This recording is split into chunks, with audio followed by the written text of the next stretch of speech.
I'm going to quit Discord. And yeah, yo, how you all doing?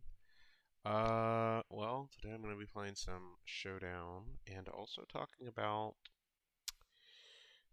some interesting stuff. So the epilogue to the Pokemon anime is airing starting next week, and it'd be good to talk about it a little bit. So, essentially, how do I put it?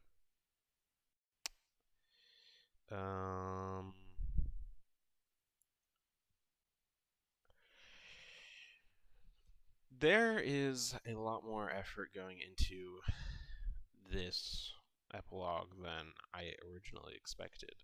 It does seem that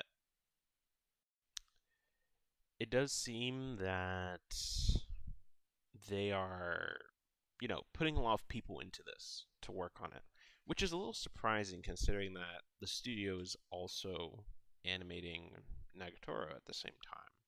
So, I'm expecting a relatively high production quality as compared to, most of Journeys aside from that. Aside from, you can't hear me? That's odd. You should be able to. Yeah, you should be able to hear me. I'm pretty much on full volume. Um, yeah, so uh, I think that the production quality be rather high, and I wasn't really like I wasn't really expecting it to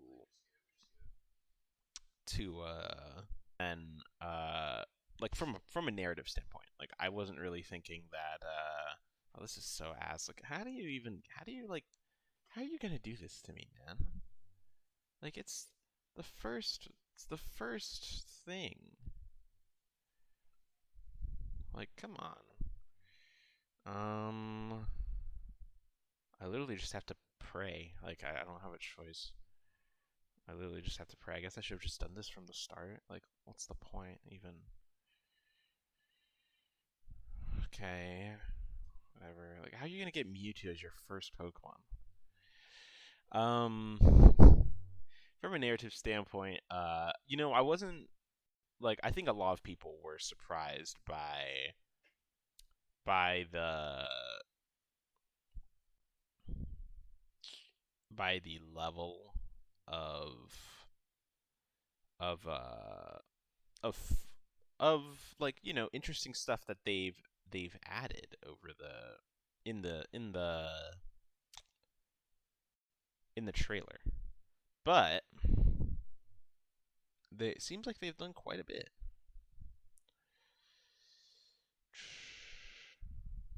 Yeah, that was good. Oh, very nice, very nice, very nice. I mean, he might have priority, but I'm just gonna pray for it. I mean, it's not. I don't really have a choice. Oh, come on! Get out of here! Get out of here, dude! Are you serious? Whatever. All right, let's go. Hadron Engine. Let's run it. I'm gonna. Oh, he's gonna terrestrialize ground. Is he still terrestrialized? Yeah. Dragon Pulse. Yeah. Okay. Ever. Um. Um. Am I that guy? I don't think I am.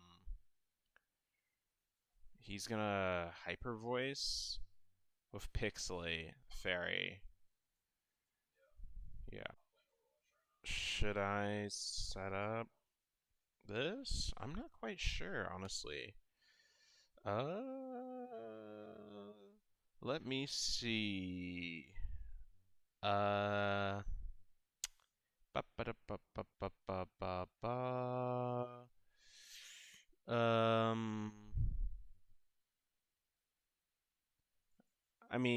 most, I want to see his moveset, but I'm not gonna risk it. Yeah, Terra Blast. I knew it. Okay. Yeah, there we go. We take we take that here, and now we regenerate. We do that. He's gonna Terra Blast grounds. Oh my god, how do I even? I have to just take the L, I guess. Whatever. Okay, let's run it. I should Miraidon and do this, but I don't really have a choice. I just have to go all in.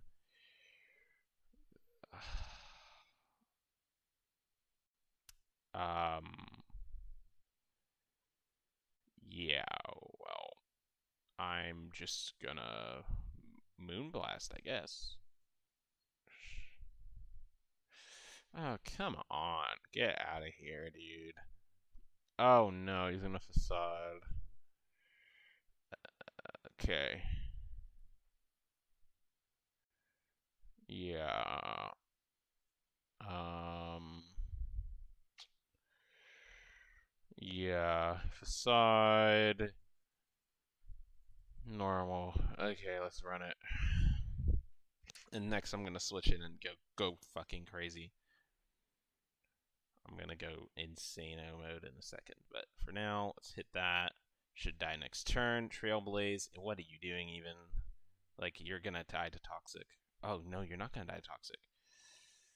1.5x. Is he faster? He is. Um. Um. Do I just take the hit? I guess I just kind of have to take the hit. Whatever. He's so whatever. All right, let's go. Let's run it. We go to now. Here we go. I have my Quark Drive up. I got everything. Let's do it. Bang bang. Let's go crazy, bro. Oh, that didn't even do that much. That didn't even do that much, man. Come on. So the let me see. It'll be more of an original series focused thing because Misty and Brock are listed as companions for it. But I do think that we'll be seeing like more than just Kanto. I'm pretty sure a lot of different companions and other characters will show up. Another interesting thing, and you see it's on the notepad there, is we'll be getting our customary end of series interview with the director of the current series, who's Daiki Tomiyasu right now. And you know, the production of the last series was in a pretty interesting state. It was like, you know, very scuffed. There was a lot of issues with it. But you know, it wasn't like well put together. And you know, part of that does come from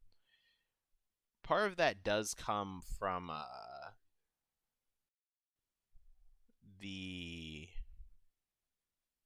part of that comes from the management. Like, part of the reason why there's so many issues is because the management was pretty, you know, not great.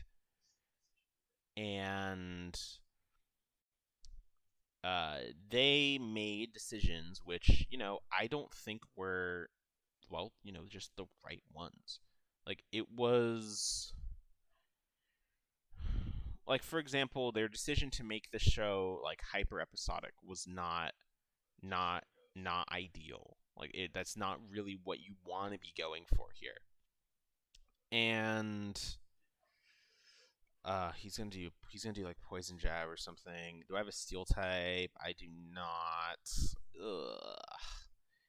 How do I even play this? I don't wanna. I don't wanna eat the. Oh, he's gonna use fighting. You know, actually, I'm just gonna go for the thunder wave. Oh, dude, you can't be serious. Oh my god, dude, come on, man. Dude, come on, get out of here. That is just not fair. Yeah, there's an end of series interview. Yeah. So basically, what's going on here is that this is normal. First of all, is that normally not just for Pokemon, but for many anime, the directors will give interviews at the beginning and the end of the series. The beginning of the series will discuss their plans for their production of the series and what direction they want to take the series in, while dude, dude, what is this guy doing? Wait.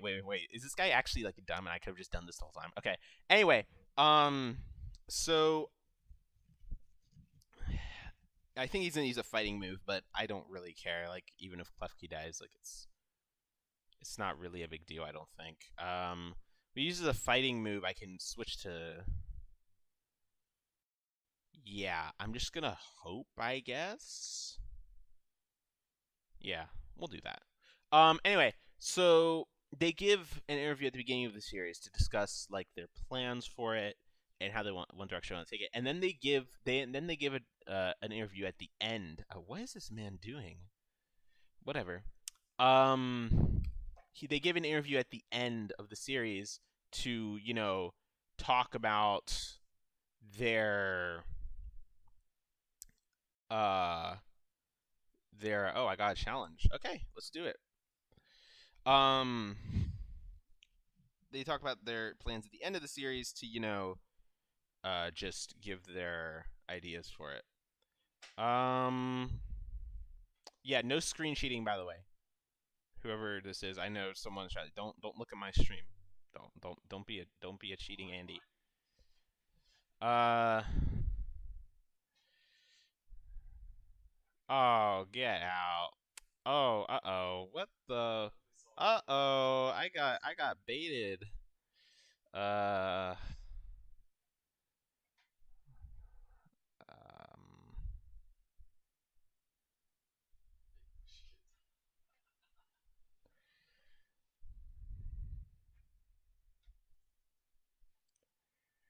um anyway, so they also give an interview at the end of the series to discuss. It's like a retrospective. Like, they're talking about like their overall, like, how well they think they accomplished their goals, their ideas for certain narrative choices and the like, and that is basically their strategy with regards to stuff like that. I mean, he clearly has something. Yeah, I'm not gonna even bother. Um, is to, like, they're doing this. They did it with the end of XY, did it with the end of Sun and Moon, and now they're doing it with the end of Journeys. And the thing about Journeys is that it had a very scuffed production in multiple ways. But the primary way it was scuffed was that it it would like, they had very conflicting direction. It was almost like they oh my god, I cannot believe I fell for that one. Uh I have to this rock. I haven't played this in a while. Yeah, okay. Let's do it. Um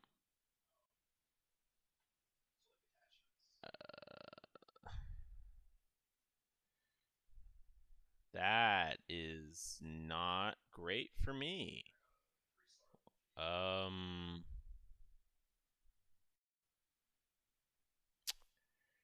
well, I wish I didn't throw away my main attacker like that. Um that's pretty odd.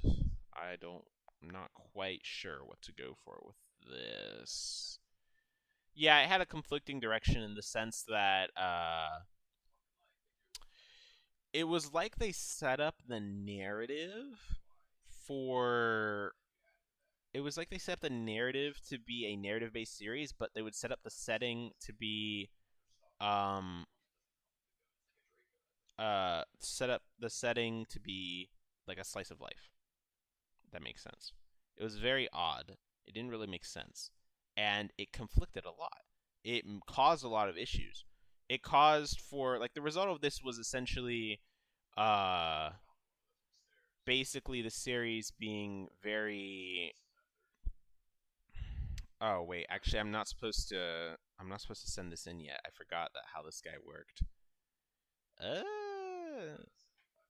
Actually, I'm just whatever. Yeah. Okay. Well, that worked. Um. Yeah. Yeah. This is pretty. This is not going great for me. Uh. We're just gonna go back to this guy, I guess.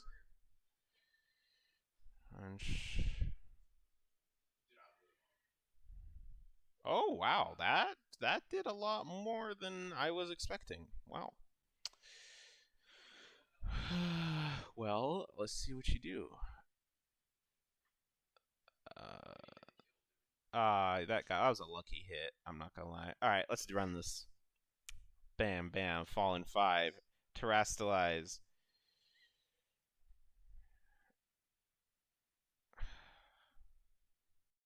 Wait, oh, wait, oh, wow, that was unfortunate. That was unfortunate as all hell. That was not. That was not what I was going for. You kind of messed me up. They're gonna have a interview with Tomiyasu here, and the result of that conflicting direction was that the first director literally got fired after the first year, and the series almost completely flipped on its head. Like you can tell that after like the episodes, like in the 50s, it became basically a different series, its own identity. It was more of a sequel to everything else, which isn't necessarily bad, but it wasn't good for the production. Yeah, I heard. One moment.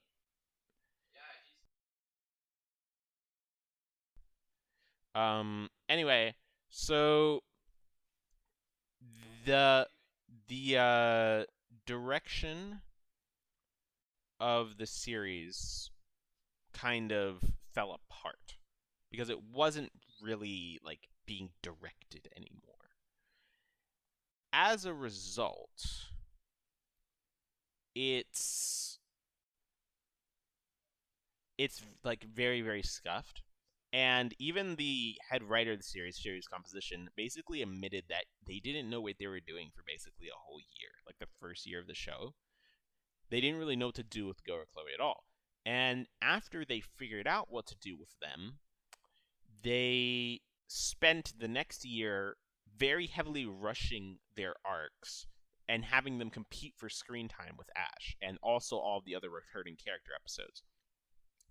And like, of course, longtime fans of the series would enjoy this more because not a lot of people really cared about Go or Chloe.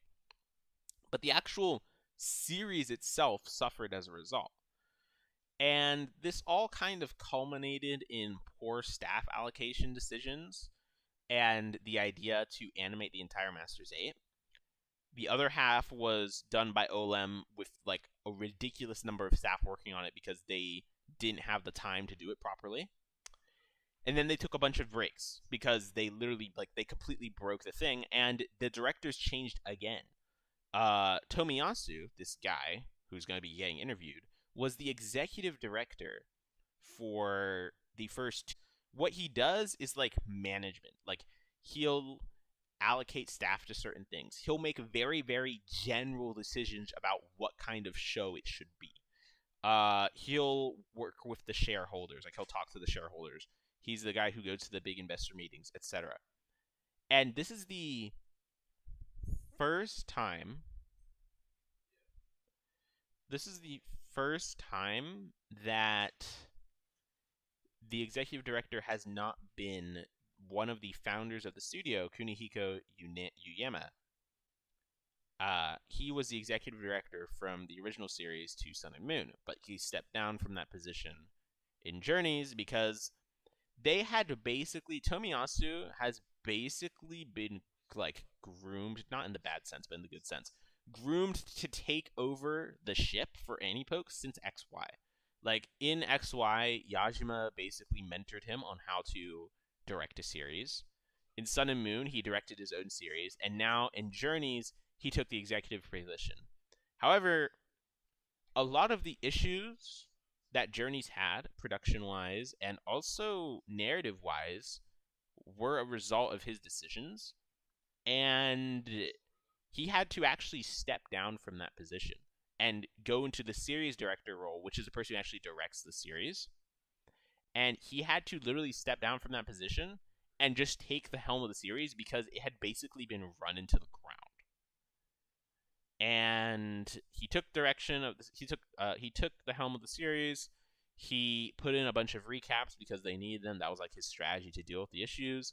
And they somehow, some way, were able to finish the series this year. That was probably like their baseline goal, was they wanted to finish the series this year because, Scarlet and Violet are coming out. It's a new era for the show and for the franchise as a whole. They were probably just ordered to finish the series this year. And they somehow managed to finish it before the end of the year. They only had like one episode slot left. Like that was how little leeway they had. They almost didn't make it. And as a result of all of this, a lot of things happened. The first thing is that Yuyama actually came back. He's going to be the executive director again as of the epilogue. He basically said, he basically had to say, okay, like you have no fucking idea what you're doing. Like, okay, we're gonna do this properly. So he came back as the executive director. Tomiyasu is doing the series direction. So like it's like this is something that you wouldn't really notice unless you are like really paying attention to stuff and you actually know what all this stuff means. But it's very serious. Like just the swapping of those two names tells you a lot about like what actually like happened. And it's not very like favorable towards the studio. And like, this isn't all Tomiyasu's fault, right? Like, of course, there was COVID. There's all the issues with the studio, and OLM has been sucking away staff members from Team Kato for years now to go work on all of their different seasonals that they do. For example, Komi-san, Nagatoro, which is getting, Idrinaide Yagatoro-san, which is getting a new season in like 4 days or something.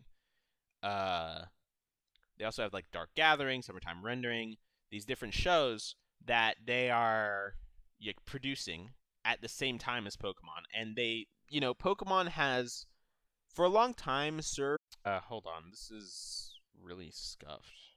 Yeah. So it's served as a talented, like a breeding ground for talented animators for a while now. And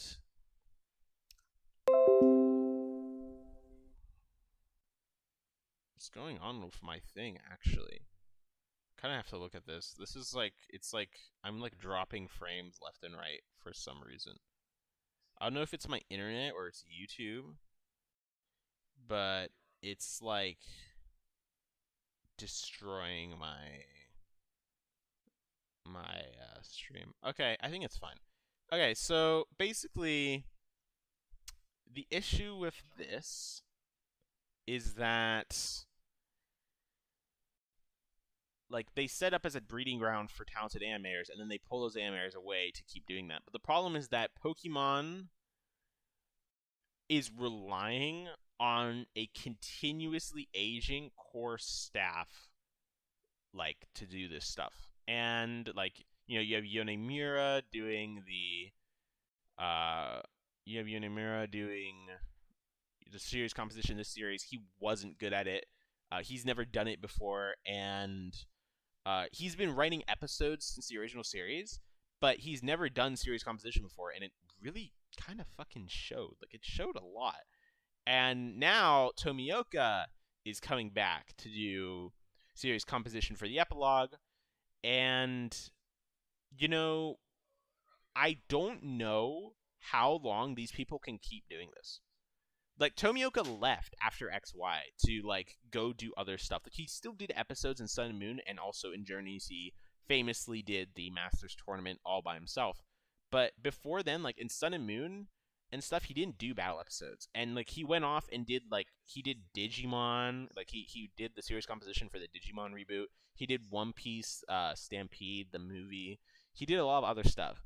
And they had Aya Matsui doing the series composition, and honestly, she did a good job. She did. She did quite a good job with Sun and Moon series composition, and I don't know how much longer they can maintain this kind of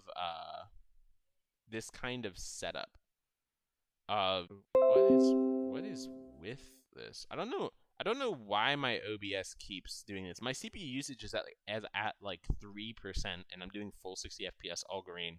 But I don't know if it's my OBS keeps like disconnecting and reconnecting. I'm not really sure why. Okay, anyway.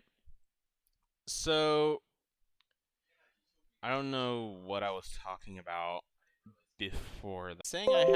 It's saying I have 0 dropped frames. So I don't know if I am dropping frames on the stream.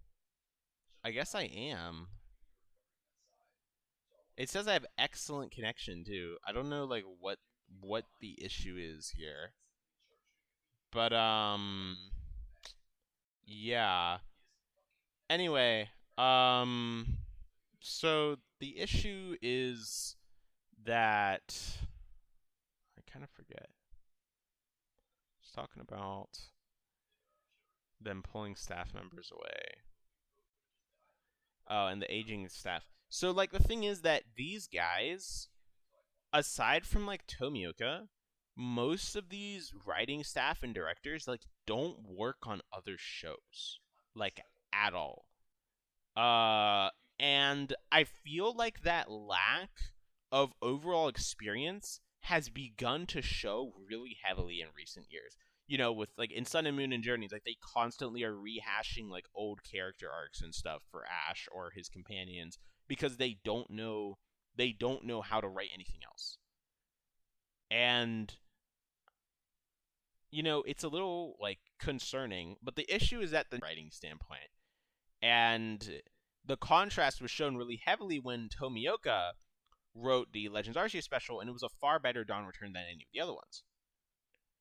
And I don't know, like is it? Are we at the point where like Tomioka is basically the only like actual super skilled writer on the team aside from Yone, Miro, and Matsui? Like, are they literally those 3 people the only people who can like write an episode for this show? Like Yone Miro did like the last 5 episodes of Journeys or something like that, too. Like he did that too. Like he did 133, 134, 135, and 136, and he did the Distant Blue Sky special. So I don't know like how much longer they can keep writing the show with 2 people or like Matsui doesn't even do episodes. Like she does episodes like very very very occasionally. And then there's Omode who hasn't done an episode since the Greninja episode. So it's like I don't know like how much longer they can keep maintaining this. And I think that there's going to be Yeah, why does my stream keep cutting out like this? I actually don't get it. Like why does it keep cutting out like this? It's not I don't think it's my internet. My internet's super consistent. My internet doesn't like cut out every 2 seconds.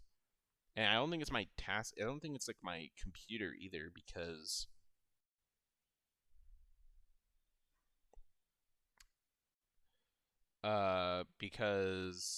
it seemed all fine. Anyway, so I just want to finish this up and maybe I'll just leave. So I think that there's going to be a massive organizational shift coming in the new series. I'm talking new directors, probably new writing crew, like new everything. I don't think that the current staff can maintain their production of the show like any longer. I don't think it's not to a healthy level. Not to the point where they can't like put out episodes, but they can't put out episodes like I don't know, like that are unique. It feels like they'll just do the same thing over again. Like they don't have that in them. They don't have it in them anymore. Like they're kind of tired, they're kind of done, and I do think that the new series, like the ending of Ash's journey, will not just be an ending of a journey for Ash, but also just like the people around them. I think Olin will take this opportunity to completely like restructure the Pokemon team. Right now it's Team Kato. I wouldn't be surprised if a different team on OLM ends up taking up this. Anyway, I'm gonna head out and go do some stuff. So yeah, thank you guys for watching. Maybe I'll come back. Maybe I'll come back later. I might come back. Come back and stream again in about an hour or so, and we'll do some more Showdown and stuff, and we'll talk about the interview and other stuff. All right, I'll see you guys. Peace.